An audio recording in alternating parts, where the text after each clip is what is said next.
Okay, God's morning mga kapatid.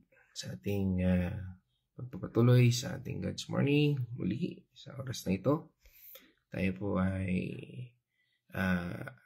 ngayon ay nasa July 16 na po.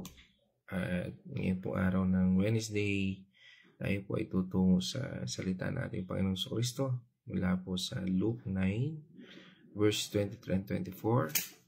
At pamagatan po natin itong The Great Exchange, trading temporary for eternal. At ngayon po sa oras na ito, muli tayo isasamahan ng aking sister wife, aking partner, para basahin at pangunahan tayo sa ating pananalangin sa talatang ito.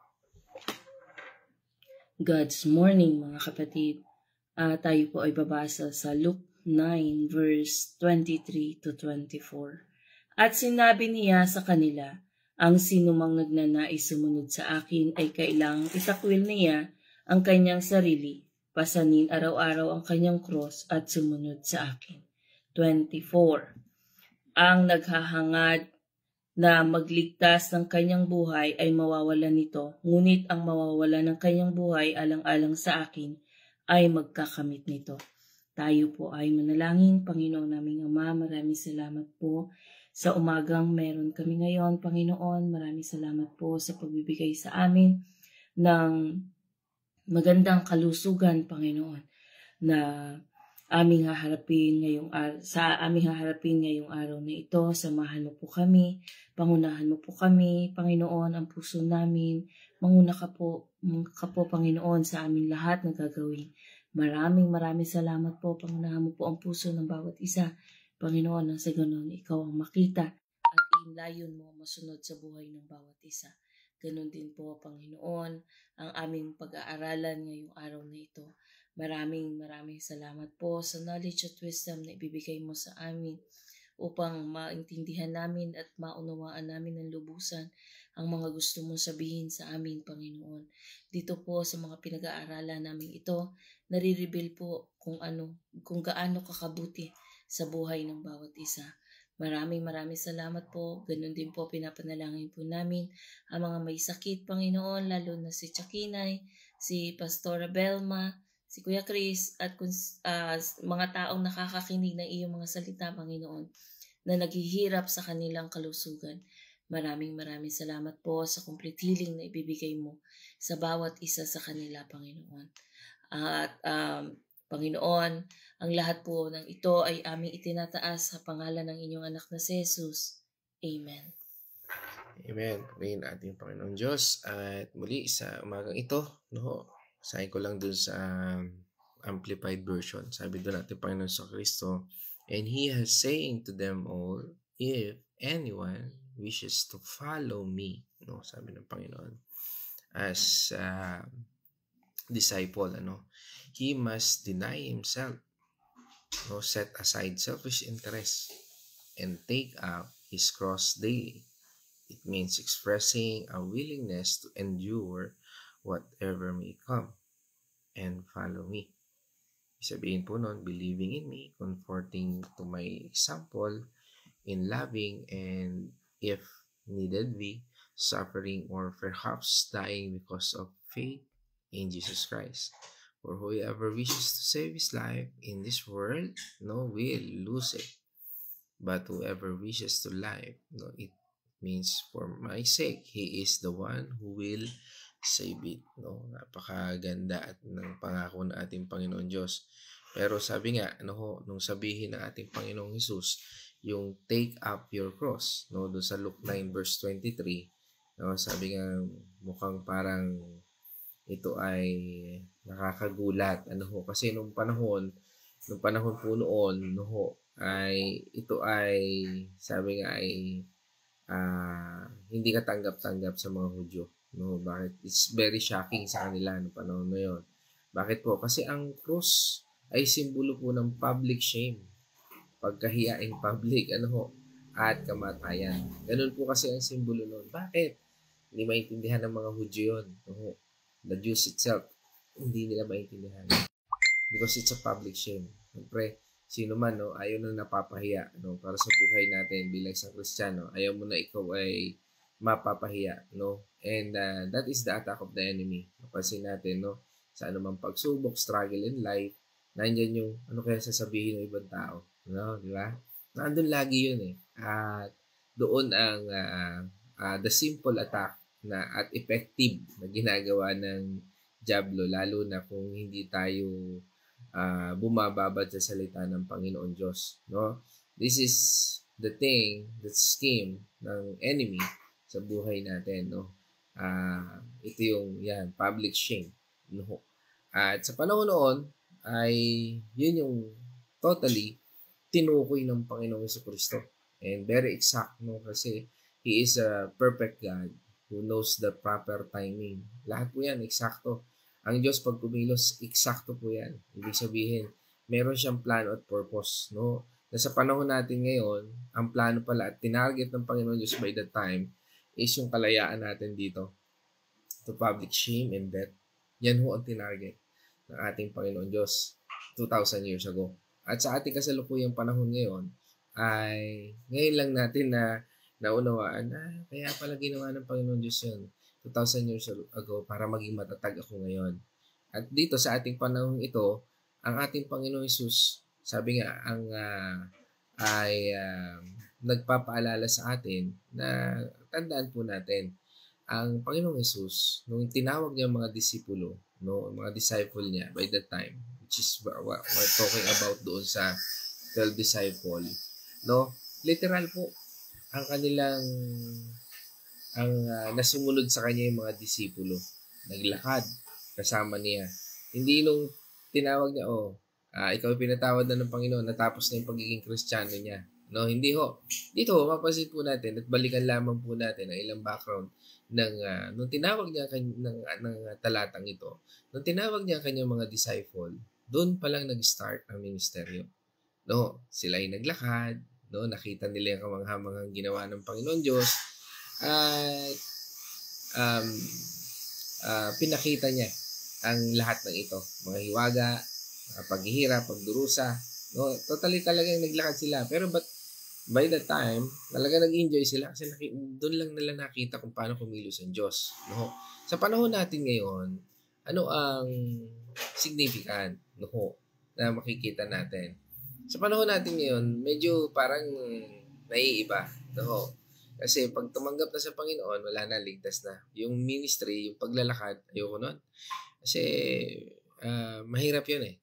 No? Kaya nga po ang daily cross ay reminder na ang pagsunod natin sa ating Panginoon Jesus ay hindi one-time decision. Kundi ito po ay daily o araw-araw na pagpili laban sa sarili. Ano nga ba yung we need to na lakaran sa ating Panginoon? No, ano po ito? Ngayon po, ang daily cross ay pwedeng masasabi nating pagpiling mag-pray kahit antok, kahit pagod, no? O piliing sundin yung devotion, yung tinalaga sa ng Panginoon, no? O maaring ito ay pwede natin sabihin mag-tithe kahit na magbigay tayo ng tithes kahit na tight ang budget, no? O pagpapasensya sa mga toxic na kasama. Yan ang mga pwedeng ma-example natin ng daily cross. No? Ano nga ba yung daily cross mo ngayon, kapatid? Ano ba yung mga struggle mo in life? No? Sabi nga po, ang lose your life dito sa verse 24 naman, no, ay hindi tungkol sa pagiging martir lang. No? Pero minsan kasama po 'yon, no? O sabi nga, pero ito po ay nagpapatungkol po sa una, pag-amin ng kontrolado ka ng pride. Maaring maaring kontrolado ka ng lust, hilig ng laman, o maaring pag-amin sa sarili mo na kontrolado ka ng greediness. Yan po yung mga bagay na pwedeng magsabi na ng pinatutungkulan dito, you need to lose your life. Kasi hanggat hindi mo inaamin, ano nga ba yung kahinaan ko? Ano nga ba yung mga kakulangan ko sa Panginoon? Hanggat hindi natin inaamin yan sa Panginoon Diyos, mahihirapan tayo niyan. Kasi nga, ano pa ito? Isa pa example niyan, yung pag-trust natin sa ating Panginoon Diyos na mas maganda ang plano niya kaysa sa mga pangarap natin. Kasi minsan, Lord, pangarap ko ito eh. Pero pagka minsan, bakit hindi nangyari? No? Ibig sabihin nun, you need to trust God na kinakailangan i-surrender mo ito. Maaaring hindi pa ito plano ng Panginoon Diyos. No?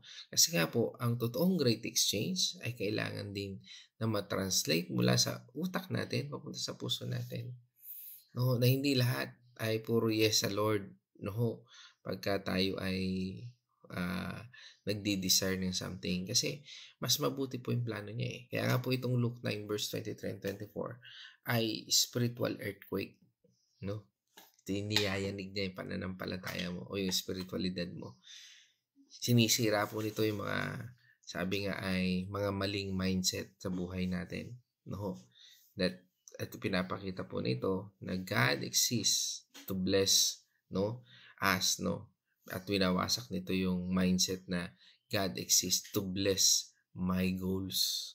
No? Kasi hindi po yung goals lang natin, kundi yung goal ng Lord sa buhay natin. Sino ba talaga ang hari ng buhay natin? Yan po ang isang katanungan na sasagutin natin dito sa ating pag-aaral na ito. Kaya nga po ang core message is trade your temporary life para sa eternal reward. No? Kailangan po nating, sabi nga, ipalit yung mga bagay na yan. Kaya nga, yan po ang pinakang heart ng verse na ito. Ang pinaka-core ng message natin. Dahil para kay Jesus, walang halfway commitment. Kailangan po ng total surrender. Ano po yung half commitment? Lord, 50% lang muna ako dito ha. Yung another 50% para dito sa kalayawan ko, kasalanan ko, mga earthly desire natin. At sabi nga po, deny yourself, sabi ng Panginoon Jesucristo. At ito po yung daily choice natin. Ano nga ba yung daily choice natin? Are we choose Him over dito sa gusto natin? O tayo susunod sa Kanya? Kaya nga po yan po yung pagsunod natin sa Kanya, yan po yung ibig sabihin na take off your cross. No? Kaya po sabi sa atin nung talata, doon sa Galatians 2 verse 20, tingnan po natin, ano po yung sinasabi doon ng talata? Galatians 2 verse 20. Hindi na ako ang nabubuhay ngayon, kundi si Kristo na ang nabubuhay sa akin. At habang ako'y nabubuhay pa sa katawang lupa, mabubuhay ako sa pananalig sa anak ng Diyos na umiibig sa akin at naghahandog ng kanyang buhay para sa akin. Amen.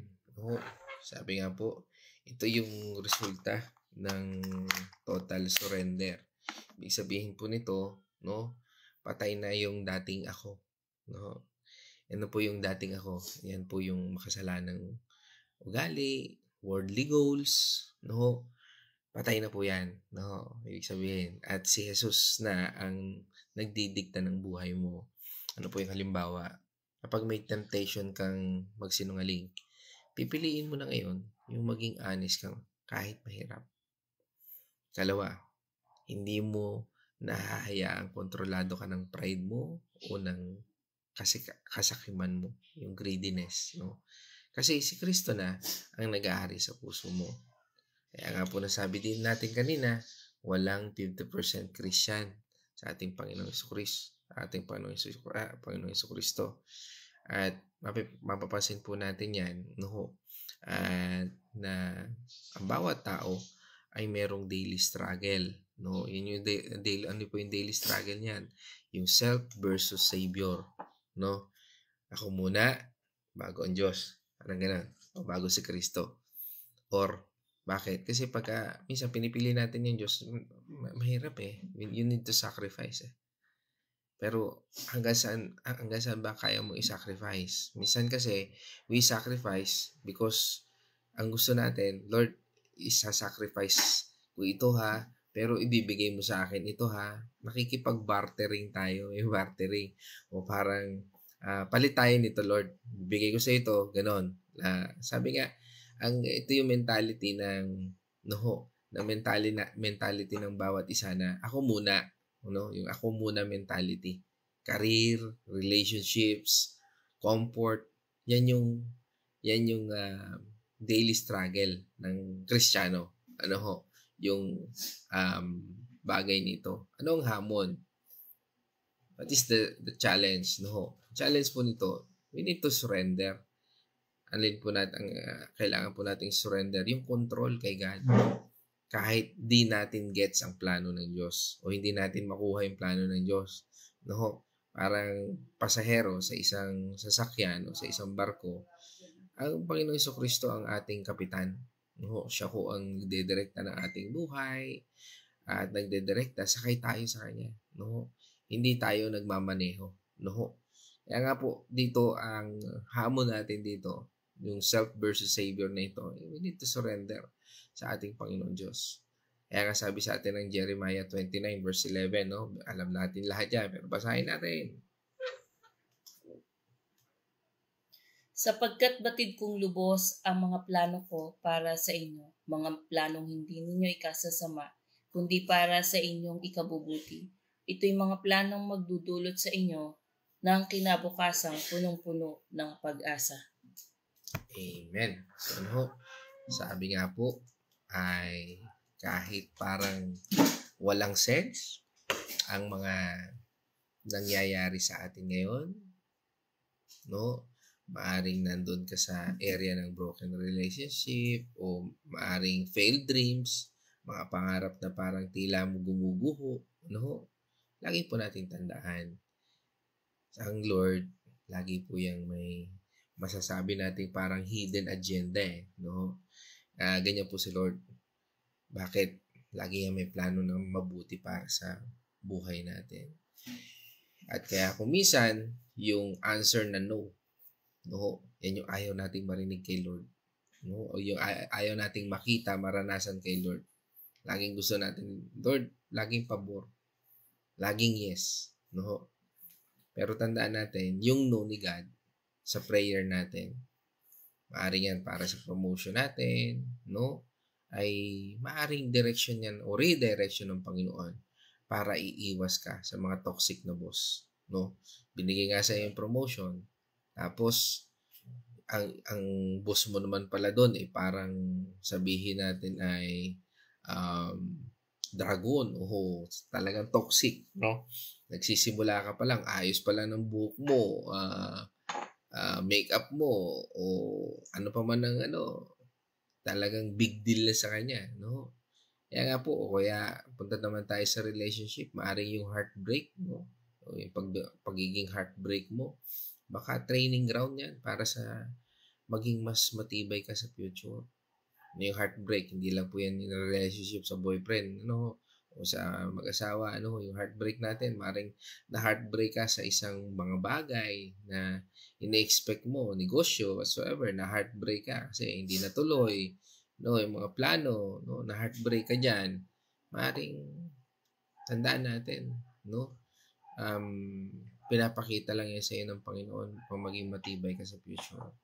Example, may mga tao kang inaalagaan, katulad po namin sa pagpapastor namin. Meron ka talagang mga tao na paglalaanan mo ng oras, panahon.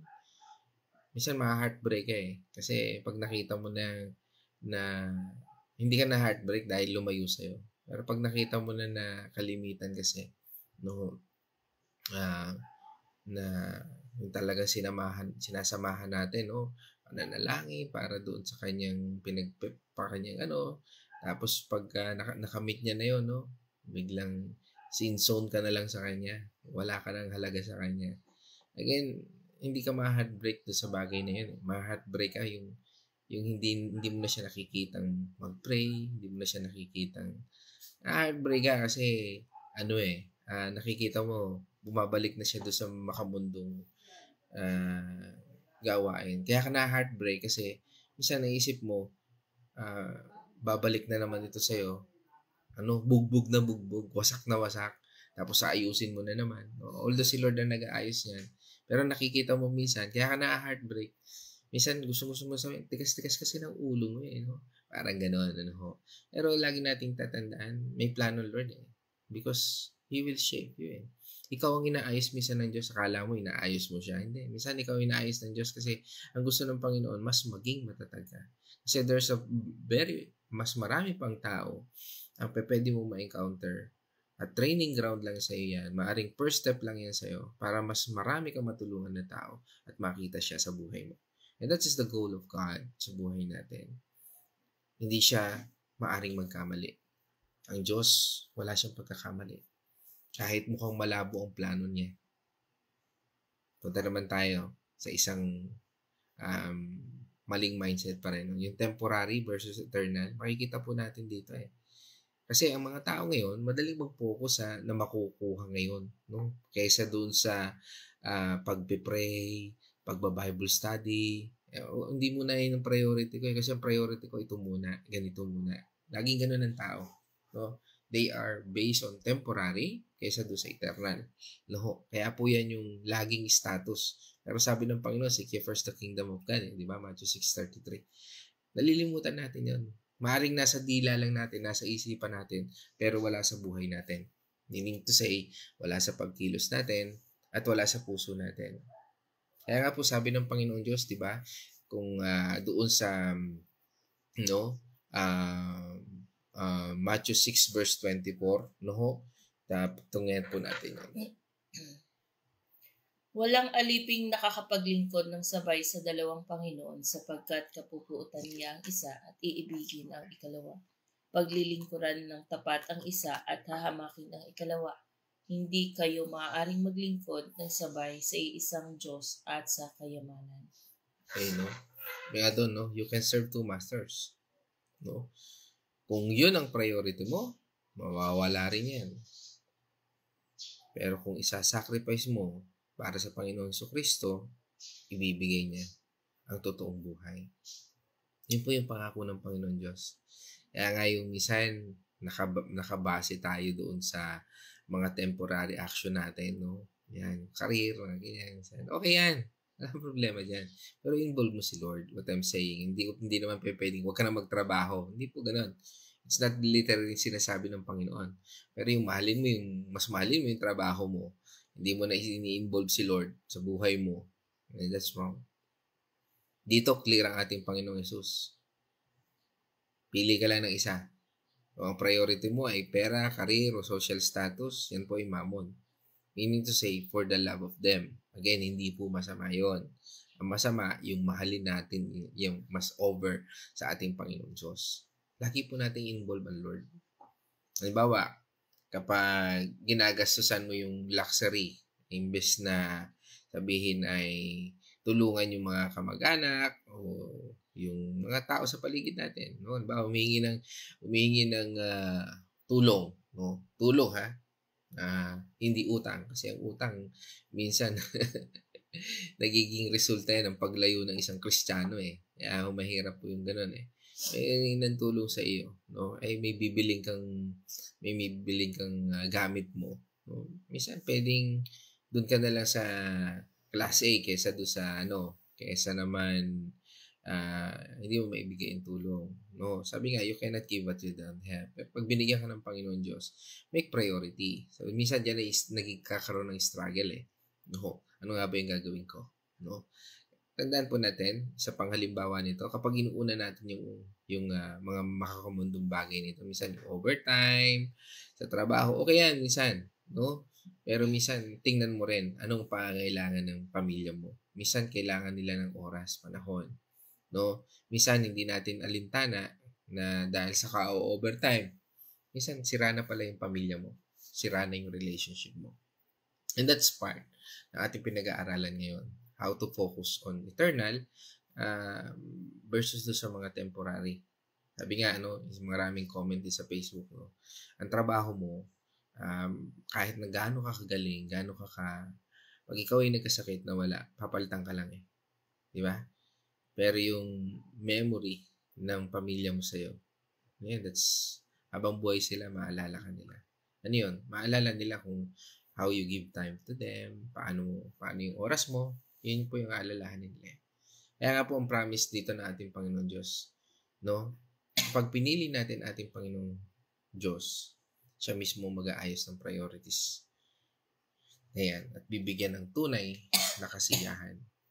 Kaya nga po sabi sa atin ng 1 Samuel 15, verse 22.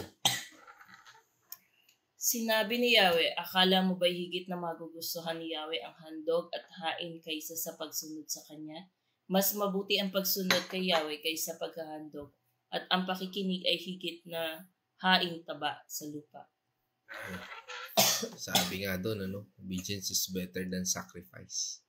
Grabe, kahit gaano ka pa kasakripisyal o gaano pa kasakripisyal ang ginagawa mo, pagtulong sa simbahan o ano pa man, walang kwenta yan kung hindi mo naman sinusunod ang utos ng God. For example, nagbibigay ka ng tithes pero hindi mo naman naiintindihan.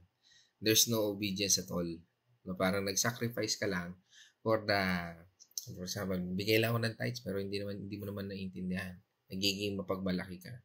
Pero kung naiintindihan mo yung sacrificial na ito, yung example na natin dyan, yung balo at yung isang mayaman, nagbigay ng napakalaking pera yung mayaman, pero yung balo, binigay niya sentimo lang. Ang sabi ng Panginoon sa Kristo ron, may pinagpala ang balong yun. Bakit? Kasi nga ang binigay niya yung lahat niya. Pero sentimo lang. Why? Kasi nga po, there's sacrifice. There's sacrificial. If naintindihan na natin yung sacrificial, ibig sabihin nito, nakapagbibigay tayo even though we need it. Even though na sabi nga natin ay hindi natin minsan na lubusang ba't ko ba bibigay ito mayaman ang Lord, ibig sabihin po kasi ng tithes is part of us. Parte siya ng buhay natin, parte siya ng bahagi ng buhay natin ito na gusto nating i-sacrifice sa Kanya. Yun po yun. That is the meaning na kinakailangan po natin, sinasabi sa atin ng Panginoon na obedience is better than sacrifice. Kung magsasacrifice man lang din tayo, pero hindi naman bukal sa loob natin, hindi natin natututunan, hindi natin alam, hindi natin naiintindihan, what is the sense of your sacrifice? Ang totoong buhay na pangako ng ating Panginoon Diyos ay nakasentro sa Kanya. Hindi nakasentro sa atin. Yung pag binigay natin ng isang bagay, Lord, ginawa ko to. No, Lord, I praise you. Because of this, Lord, sa ginawa mo sa buhay ko, kulang pa ito. This is my sacrifice. At yan ang totoong buhay. Hindi sa worldly achievements. Kaya nga sabi ng ating Panginoong Jesus, di ba? Doon sa Mark 8 verse 36. Sabi niya doon, sapagkat ano ba ang mapapala ng isang tao makamtan man niya ang buong daigdig, ngunit mapapahamak naman ang kanyang sarili. Nasa iyo man ang lahat ng bagay dito sa mundong ito.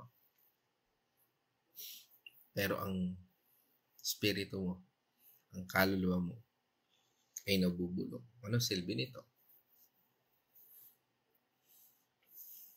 Wala. Sabi nga, walang saysay. Kaya nga po mga kapatid, ano ang dapat natin gawin? What is the call to action? Dito sa ating paksa, sinabi nga dito ng ating Panginoong Jesus, deny yourself. Hindi pagbabawal ng sarili, pero pagpili na si Jesus ang boss ng lahat. Halimbawa, pagpili natin ng honesty over sa pandaraya, pagpapatawad over sa galit, pagbibigay over sa kasakiman. Sabi rin dito sa atin, call to action natin, take up your cross daily. Hindi literal na papasan tayo ng cross. Pero ano ba yung daily sacrifice natin para sa ating Panginoon Diyos? Minsan binigyan tayo ng makukulit na tao sa paligid natin. What is our daily cross? Pakita yung Panginoon. I-share yung gospel. Mga ganon. Minsan, kliyenteng makulit, nakakainis. O halimbawa man sa buhay natin. What is our daily cross? Our daily cross, ito yung mga lagi nating na-encounter natin o nakakalubilo natin o mga bagay sa buhay natin. Pero paano natin ito pasanin? Paano natin dalhin ang mga bagay nito? Kaya nga minsan pag tinatanong ka, bakit lagi ka nakangiti? Wala ka sigurong problema. May problema rin. Madali lang magdala. no? Parang ganun din ang take up your daily cross, no? Parang sinasabi natin, mayroon din problema, pero kasama ko ang Diyos. Kasama ko si Kristo. Kaya nakakangiti dahil sa biyaya ng Panginoon. Kaya nga po, yan po yung halimbawa niya, pagtitiis sa mga, yung pagsiserve natin sa church. Kahit minsan hindi tayo na-appreciate, kahit minsan napapagod tayo, at minsan may mga criticism pa, no? Dahil sa mga paninindigan sa ating pananampalataya. Minsan, napakabuti rin yan kasi sabi nga, yung pagle-let go natin doon sa mga toxic people, no? O yung sabihin natin, yung mga relationship, no? Mga toxic relationship na yan. No? Ito po yung nagpapatungkol sa atin na naglilinis sa ating puso. Na hinahayaan natin, Lord, okay, pasanin ko ito. No? Hindi ko maisip ang mga negative thoughts sa mga taong ito. Hindi ko maisip yung pagganti. Hindi ko naisip na bawian tong mga taong ito. Kundi, Lord, bless them. No, that is the daily cross. Dahil may pangako po ang Panginoon Diyos kung gagawin natin yan. At yun yung great exchange. Kapag tinanggap natin ang hamon ng ating Panginoong Jesus, ano mawawala sa atin dyan? Ano ang mangyayari sa buhay natin? No? Una, mawawala sa atin yung temporary security. No? Example, comfort. No? Yan yung great exchange eh. Ayaw natin nun. Gusto natin nasa comfort zone lang tayo. Mga worldly validation. Gusto natin, Lord. Lagi ako dapat pinupuri. Ganun. No? Pero mapapalitan po yan. Ano po mapapalit dyan? Makikita mo yung purpose mo. Makikilala mo yung tunay na calling mo. Magkakaroon ka ng kalayaan. Hindi ka naalipin ng sariling desires. Lord, tampo ko. Bakit? Hindi man ako na-appreciate sa church. Hindi wala naman akong talent talaga. Parang hindi nakikita yung paglilingkod ko kasi pangit naman talaga ng aking ginagawa. Parang gano'n, no? Pero magkakaroon ka ng kalayaan, Lord. Sarap pala maglingkod sa'yo. You're not based on the result of ng iyong ginagawa to appreciate by other people. Pero nandun ka, Lord, ginagawa ko ito para sa'yo. You do your best para kay Lord. At ano pa mangyayari din sa'yo? Eternal life. No? Wala kang takot. Kahit mamatay ka, physically. Secured ka. Alam mo na ginawa mo yung best mo para kay Lord. Kaya nga, kailan mo pa gagawin? Kung kailan on the dying situation ka na, meron ka na lang 2 minutes, 3 minutes. Lord, parang basketball, no? Parang, Lord, dun ako sa 3 seconds of my life. No? Isang 3 points. Hindi ganoon, no? Kaya nga po ang life natin, buhay natin ito. Do it na. Gawin na natin yung dapat natin gawin sa Panginoon. Hindi yung 3 seconds of your life. Parang buzzer beater. Kuha ka ng bola. 3 points. Dalawa lang yung lamang. Paano kung 200 ang lamang ng kaaway sa buhay mo? No? Tandaan natin. It's not like a basketball. No? Naantayin natin na yung 2 seconds of our life bago tayo sumunod sa Panginoon Diyos. Hindi po ganun ang buhay. No? Kaya nga po dito sa ating tinatalakay na ito, lagi nating harapin yung cross natin. Carry our cross. Paano po tayo mag-start? Start with prayer. Laging everything you do, start with prayer. Lagi nating isurrender yan sa Panginoon. Lahat ng gagawin natin through prayer. At gagabahin tayo ng Banal na Espiritu. Dalawa, start dun sa small steps. Huwag yung ang hakbang natin kaagad pagkalayo-layo na hirap maabutin. Kaya kung minsan hindi natin nagagawa yung ating priorities, yung ating paglilingkod sa Panginoon. Kasi ang gusto mo, yung malaking hakbang kaagad, yung big time, one time, big time. That is wrong concept. Sabi nga, seek ye first the low-lying fruits. No? Abutin mo muna yung kaya mong abutin. Yung hindi, ay i-desire mo, no? Pero sabi nga, i-surrender mo kay Lord. No, kasi yung mga bagay na hindi mo kayang gawin, si Lord ang gagawa niyan. Lagi natin tandaan yan. And ikatlo, sa paligid natin. No? Huwag na tayong lumayo sa iba. Start natin sa pamilya natin, start natin sa mga kliyente natin, mga lagi natin nakakasama everyday. Makisama tayo sa Christians, no, na kayang mag-account sa atin. Huwag na natin isipin, ang gusto natin ay, Lord, ang gusto kong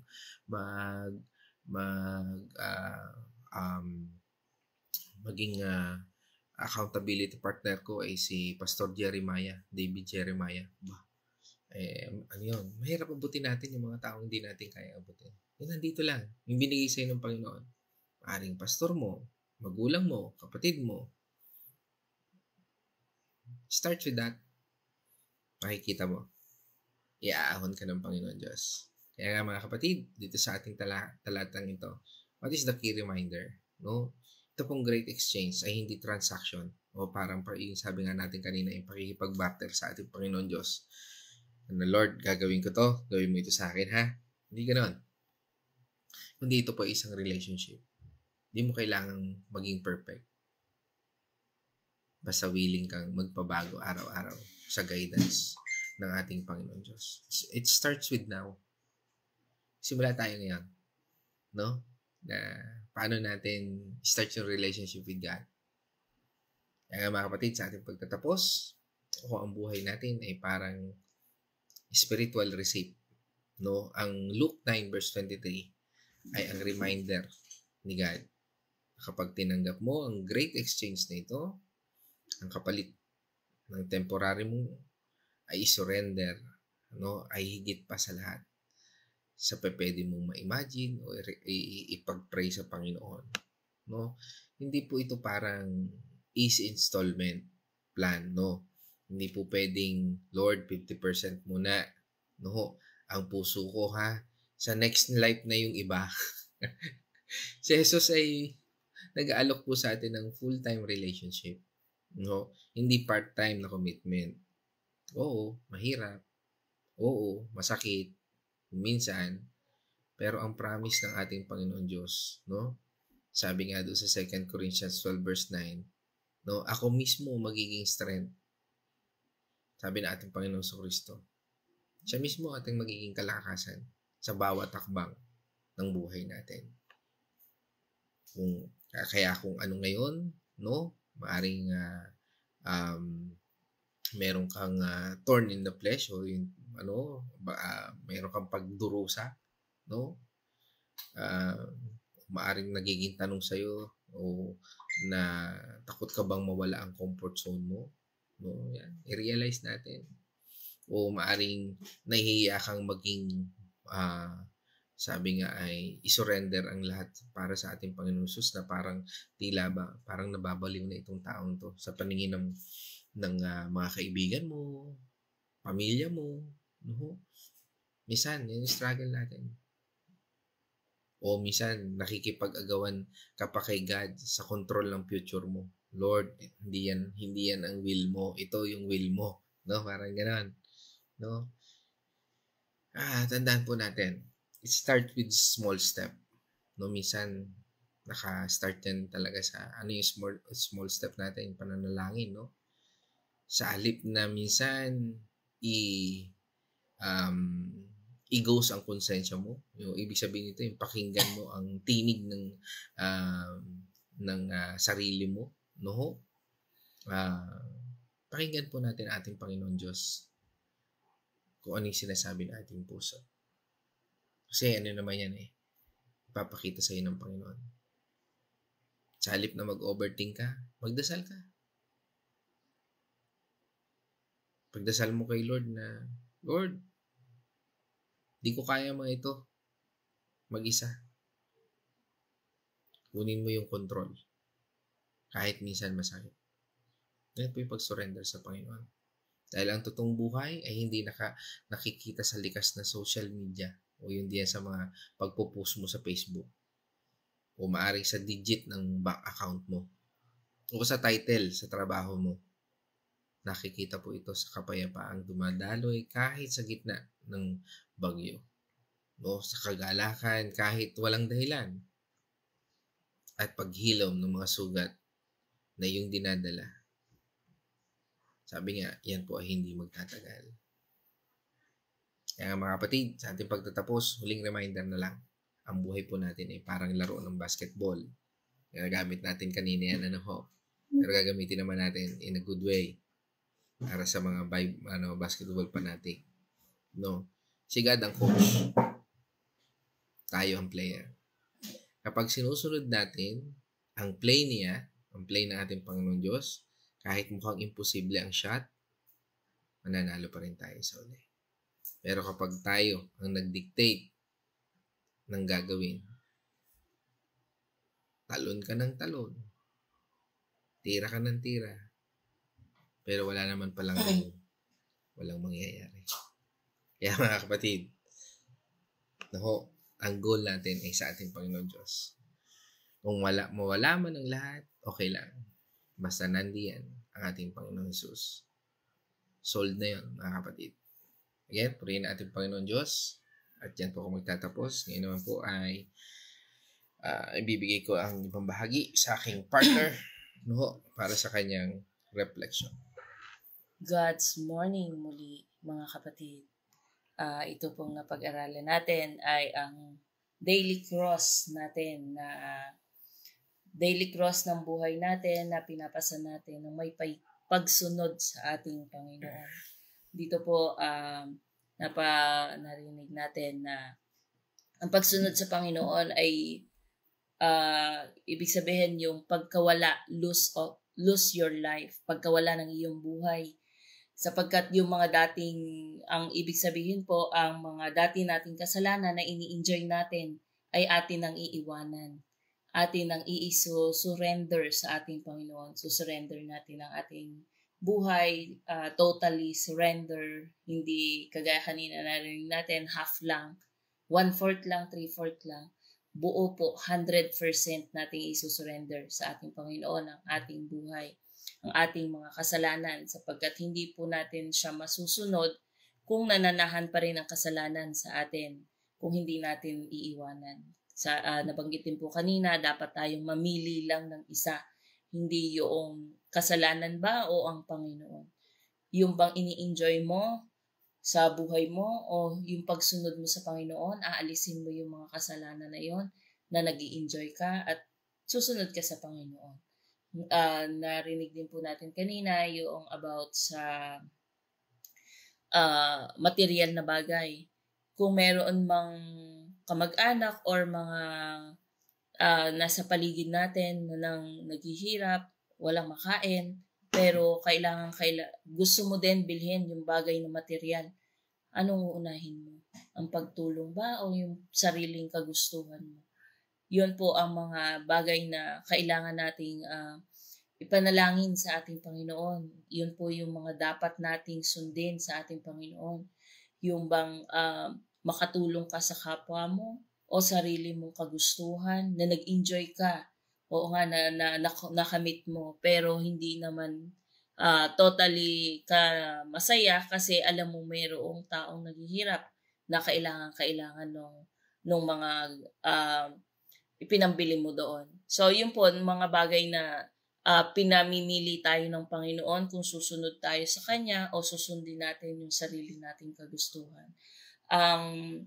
Sabi nga po, ang pagsunod po sa ating Panginoon ay mas higit kesa doon sa mga handog na ibinibigay natin. Kagaya ng mga tithes na ibinibigay natin. Kung tayo ay magta-tithes, magbibigay tayo sa church pero hindi ka naman nagsisimba, hindi ka naman nananalangin, hindi ka naman nagbabasa ng Biblia, hindi po kailangan ng Panginoon ang pera mo. Ang kailangan ng Panginoon ay ang puso mo. Puso mo na susunod sa Kanya, puso mo na nakakakilala sa Panginoon, hindi ang pera na ibibigay mo. Ibibigay mo para magpatuloy ang gawain ng simbahan. Oo, mahalaga po yun, pero mas gusto ng Panginoon yung puso mo, yung pagsunod mo sa Kanya. Mas higit pong kailangan ng Panginoon para sa atin ang pagsunod sa Kanya. Tapos mas i-surrender din po natin ang lahat ng plano natin sa ating Panginoon. Kung ang plano po natin ay hindi nasunod, magtatampo na tayo sa Panginoon sapagkat yun nga po sabi kanina, nakikipag-bargaining tayo sa Panginoon. Lord, mangyari nawa yung gusto ko at susunod ako sa iyo. Hindi po pwede yung gano'n. Kailangan sumunod muna tayo sa Panginoon bago niya sundin yung mga dinidesire ng puso natin kung yun talaga ay nararapat sa atin. Kasi minsan, yung mga hinihiling natin, yung pala yung mas makakapahamak sa atin. Kaya hindi sinusunod ng ating Panginoon. O kaya kailangan sasabihin ng Panginoon na wait lang kasi hindi ka pa ready dyan. Kailangan mas bukas pa yung puso mo, mas malinis pa yung puso mo, o mas kilala mo pa ako bago ko ibigay sa iyo para maharap mo yung mga sitwasyon na kailangan mong harapin. Kaya po yung mga pag-aaral natin ng Biblia, ito po ay nakakatulong sa atin. Itong mga ginagawa natin, ito na pag-aaral tungkol sa Kanya ay nakakatulong po sa bawat sitwasyon na kinakaharap natin. Sapagkat kung tayo po ay humaharap sa isang sitwasyon ng buhay natin na sobrang bigat na hindi na natin alam kung anong gagawin, kahit na anong solusyon na gawa mo na, pagod na ang isip mo, saka iisip ng solusyon pero wala kang walang pumapasok sa isip mo na tamang gawin. Yun po ay kailangan nating isurrender sa ating Panginoon lahat ng plano natin. Ang Panginoon po ay mas higit ang plano kaysa sa atin. At dito po habang pinag-aaralan natin, naisip ko yung isang bata na hawak yung teddy bear, maliit na teddy bear, ayaw niyang ibigay or isurrender sa ating Panginoon yung teddy bear na yun. Pero sa likod ng ating Panginoon, merong mas malaking teddy bear na ibibigay ang ating Panginoon kapag isinurrender niya yung maliit. Mas malaki pa sa Kanya. So, ang meaning po ay kung ano man yung pinanghahawakan natin na alam nating mahal na mahal natin, pero kung isusurrender natin sa Panginoon, yung gustong-gusto natin na bagay ay ibibigay natin sa Panginoon, hindi natin alam kung mas malaking bagay pa ang ibabalik ng ating Panginoon. Kasi tinitingnan ng Panginoon kung gaano ang puso mo na isurrender sa Kanya lahat ng plano mo. Lahat po ng yon, lahat ng nangyayari sa atin ay mayroong purpose. Mayroong pong purpose ang ating Panginoon sa lahat ng sitwasyon ng ating buhay. Kaya po, lahat po ng yan ay ipanalangin natin sa Panginoon. Gaya po nung nabanggit kanina, napaka-importante po ang pananalangin. Sa pagpumulat pa lang po ng ating mata, kailangan nananalangin na tayo. Nagpapasalamat na tayo, Lord. Maraming salamat po at ako ay buhay pa ngayong araw na ito. Magagawa ko pa yung purpose mo ngayong araw na ito sa amin. So, yun lamang po. Patuloy po tayong manahan sa presensya ng ating Panginoon. At ang Panginoon naman po ang may-ari ng lahat ng meron dito sa lupa. Ultimo, yung buhay po natin, ang Panginoon po ang may-ari. Kaya kailangan po natin siyang sundin. Maraming salamat po. Mag-ingat po tayong lahat. Amen. Praise God. At naman, tayo po ay tumungo sa ating mga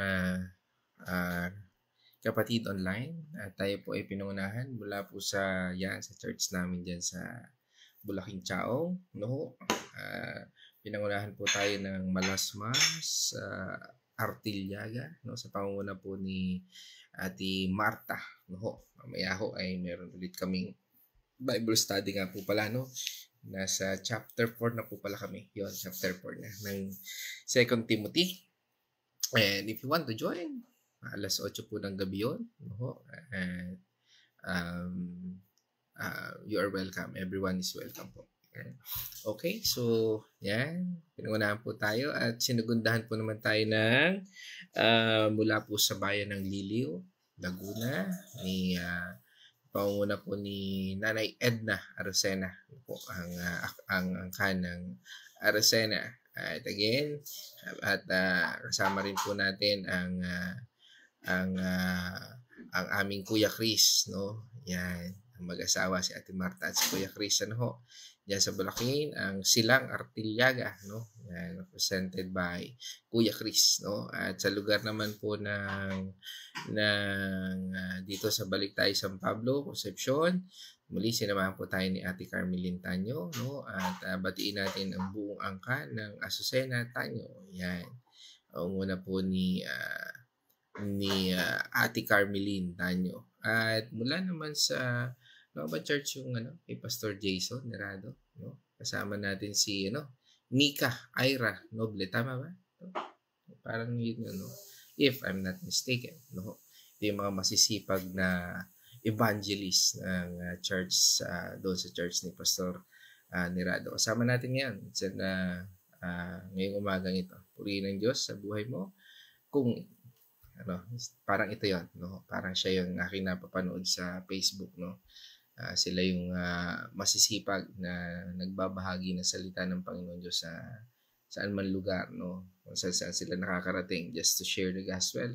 Sa pangunguna po yan ni Pastor Jason Nerado, ano? At kasama rin po natin sa lugar ng Villa Escudero, kasama po natin si Naiwi ni Patual, no? Yan, sa pamilya ng Dalangin at Patual family. Yan. At siyempre ang aming past president, no, sa aming Riders Club, no, si Sir JML Lizardo. Sa mapagpalang umaga, sir. God's morning. At ride safe tayo sa ating mga rides. Yan. Isang kagalakan na makita po kayo dito. At syempre kasama rin po natin mula sa family ng Nunoso, no? Yan, kasama rin po natin si Ate Nela, no? At ang buong family mula po sa angka ng Nunoso. At kanina nalimutan ko palang i-shout out yung buong angka ni Sir JML Lizardo, no? Sa mapagpalang umaga, sir. At ito, yan, okay. Nabati na natin yan. Yan. At syempre kasama rin natin from Pampanga, si Ate Cindy Mercado. At batiin natin ang kanyang buong angkan. Yan. Yan. Okay. Prayer. From Dubai naman tayo. Kasama rin natin ang si ating kapatid, no? Si Marife Patual, no? At batiin natin. Kasama siya dyan sa angkan ng Patual, no? At sa mapagpalang gabi dyan, o madaling araw, o sabihin na natin, Masa and Sawa Alker sa iyo, kapatid, no? Isang good morning at good evening, no? At syempre sa aking mga kamag-anak dyan sa Cotabato, no? Kasama naman natin ang aking napakabait, no? Na pinsan, no? Si Ate Lilibet, no? Batiin natin ang kanang Getgano Chua dyan sa Cotabato. At syempre, sa Santa Rosa, Laguna naman, dyan sa aking nanay. Kasama natin syempre ang aking magandang nanay, si Corazon Getgano Mercado. Yan. Purihin ng Diyos, no? Patuloy lagi natin kasama rin po yan. At syempre, ang asawa ng aking partner, kasama rin natin, no?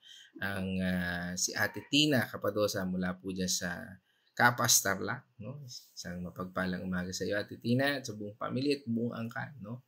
Ng Capadosa. Yan. At kasama rin po natin si Kuya George mula naman po sa Bacolod City. Yan. At sa angkan ng mga Piyos dyan sa Bacolod City sa mapagpalang umaga. Yan. Kasama ko po yan dati sa Qatar, no? Si Kuya George Piyos. Yan, surveyor po namin yan. Ang aming magiting na surveyor. Yan. That's all, mga kapatid. Tayo po ay manalangin. Let's all pray. Hallelujah, hallelujah. Ang maraming Diyos na makapangyarihan. Kami po ay nagpapasalamat na sa araw na ito, muli tinuruan mo kami, Panginoon, ng mahalagang aral na nagmumula sa iyo sa pamamagitan ng iyong banal na espiritu na siyang tunay na nagturo sa amin, Panginoon. Salamat, Panginoon. At kami pong lahat ay naturuan niyo, Panginoon, sa aral na ito. at naibigay, Panginoon, ang bagay na dapat namin gawin, Panginoon. At dalangin po namin na sa pamamagitan ng banal na Espiritu, give us conviction, Lord, na magawa ang mga bagay nito sa aming buhay. Allow us to see your goodness and experience, O Lord, to be light and salt sa mundong ito. Patuloy po kaming dumadalangin sa aming mga kapatid na nag-struggle, O Lord, sa kanilang karamdaman, sa kanilang mga pagsubok sa buhay, kalungkutan, at lahat ng area ng buhay namin, Panginoon, na umisan parang hindi namin maintindihan. At katulad ng aral na ito, na nagbibigay sa amin ng lakas, encouragement para harapin ang lahat ng ito, patuloy po kami nagpapasalamat. Sa kalakasang ito, kami po ay naniniwala at nagtitiwala sa iyong gabay at sa iyong provision. Muli, Panginoon, sa lahat ng ito, patuloy namin dinadalangin na sa kapangyarihan ng iyong banal na Espiritu, Panginoon, tulungan mo kami, Panginoon, magkaroon ng knowledge and wisdom, Lord, sa bagay na ito. Let us, Lord, understand, Lord, ang bahaging ito sa aming buhay upang ikaw ang tunay na magkontrol sa aming isip, sa salita at gawa. At patuloy na idinadalangin namin, Panginoon, ang lahat ng may karamdaman, Panginoon. Especially, Lord, ang aming mga kapatid na si Chakinay, Kuya Chris, Nailina, Chupelix, O Lord, at Pastora Belma, O Lord, Corazon Mardiriaga, O Lord, at ang lahat, Panginoon, na may karamdaman at nag-i-struggle in life, O Lord. Mga circumstances na relationship na nasira, Panginoon, dalangin po namin, Panginoon, na patuloy mong paggabay, Panginoon. Mga kapatid namin na nangungulila, Panginoon, comfort them, O Lord. Patuloy namin idinadalangin ang lahat ng ito, Panginoon. Dahil sa iyong patnubay, ikaw yung Diyos na nagbibigay sa amin ng proteksyon, Lord. Saan man ang aming puntahan, pagmamaneho, paglalakad, Lord, we thank you. Dahil ikaw ang aming, that you give us, Lord, divine protection. At sa lahat ng ito, Panginoon, you give us also, Lord, the divine provision, Panginoon. Sa lahat ng ito sa aming buhay, ikaw po nagpo-provide, O Lord, na lahat ng pangangailangan sa aming buhay. Ano pa mga aspeto ito? Maging ito man ay spiritual, Panginoon. Maging ito man, Panginoon, ay financial, Lord, emotional, Lord. Kami po'y nagtitiwala sa kapangyarihan ng iyong banal na Espiritu na siyang nagmamaniobra ng aming buhay. Again, O God, we thank you and we praise you. In this our prayer, in the name of our Lord Jesus Christ. Amen and amen. Mga kapatid, let us shout the shout of victory. Christ is died. Christ is risen. Christ will come again. And together, we are for Christ. Again, God's morning, everyone.